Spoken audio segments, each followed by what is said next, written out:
Hello, this is my Module 1 introduction video. So my name is Sarah Jane Haney. I was born and raised in Olathe, Kansas. I received my bachelor's in elementary education from the University of Kansas in 2019. Since I graduated, I have been a first grade teacher at Eudora Elementary School, which is just about 15 minutes from Lawrence, Kansas. A few things that I love include my cat Ace, who's pictured here on the slide, the Kansas City Chiefs, Kansas basketball, and documentaries, specifically true crime documentaries. Then some things about my school, my experience this year. So the biggest challenge of the pandemic has definitely been the constant uncertainty. In education, that there's constant changes we're having to face, and that's something we're generally pretty good at. But the uncertainty of this year was much different than what we normally experience, like having to be prepared for every mode of instruction, whether that would be virtual, hybrid, or in person, was definitely challenging, so to say the least.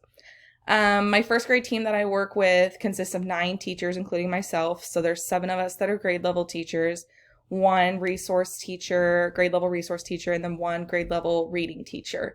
I thought, what better way to showcase my team than to put our Christmas card picture from this year on the slide.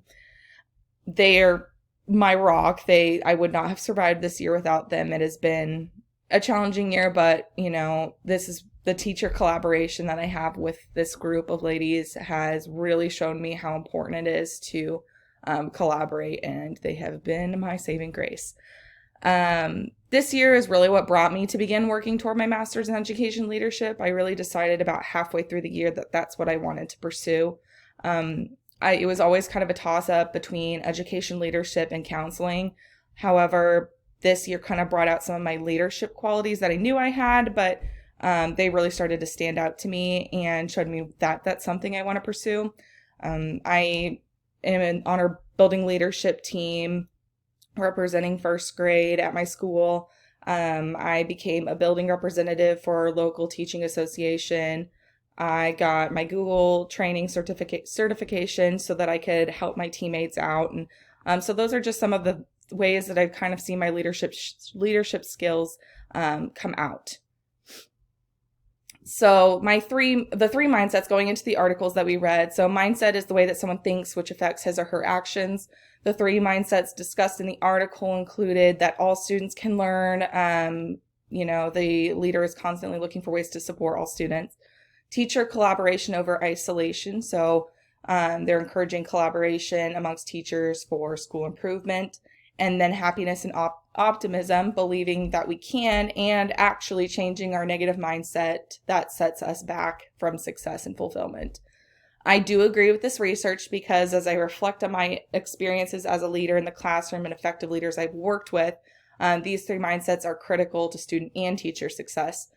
You can have one mindset without the others, but obtaining all 3 mindsets are most effective for all parties.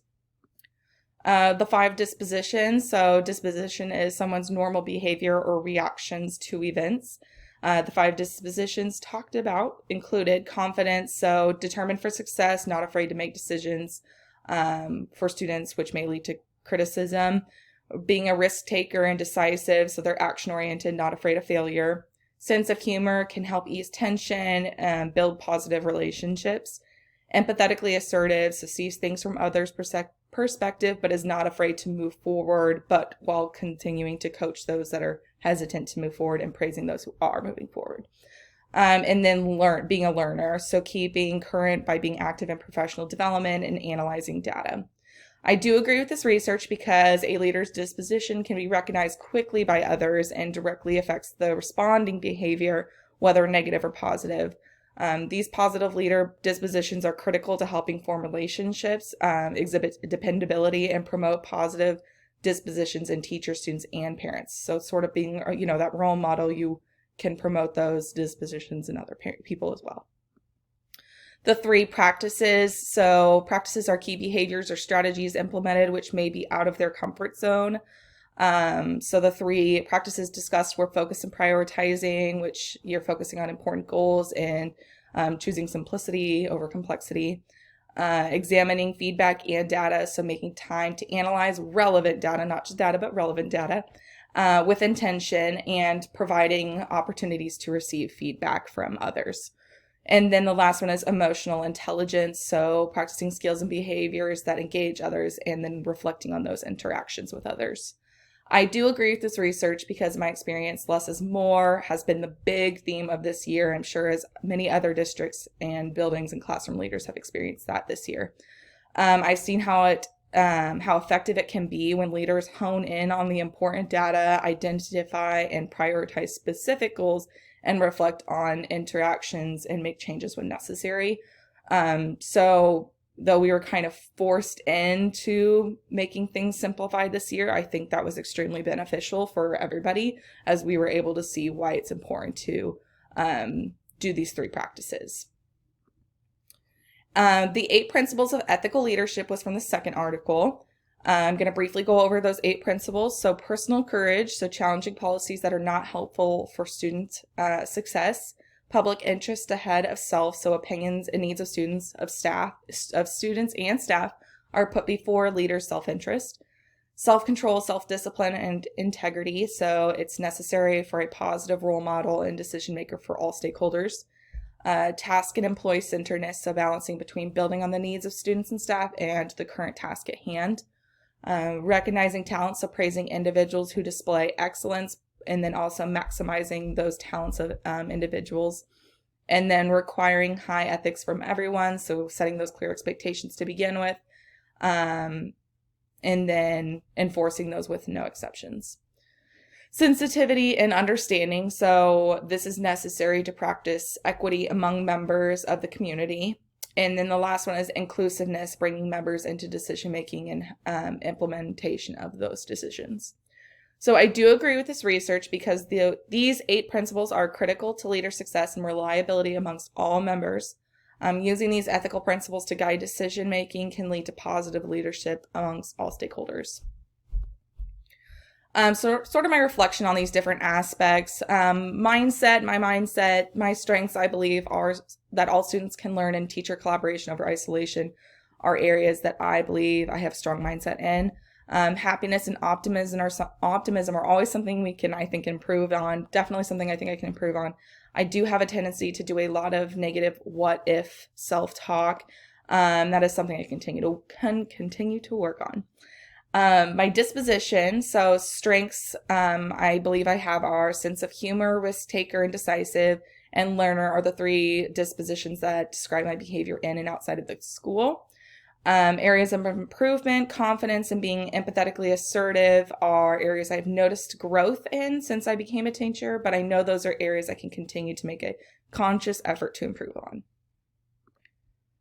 My practices, so some of my strengths for my practices include focus and prioritizing, as well as emotional intelligence.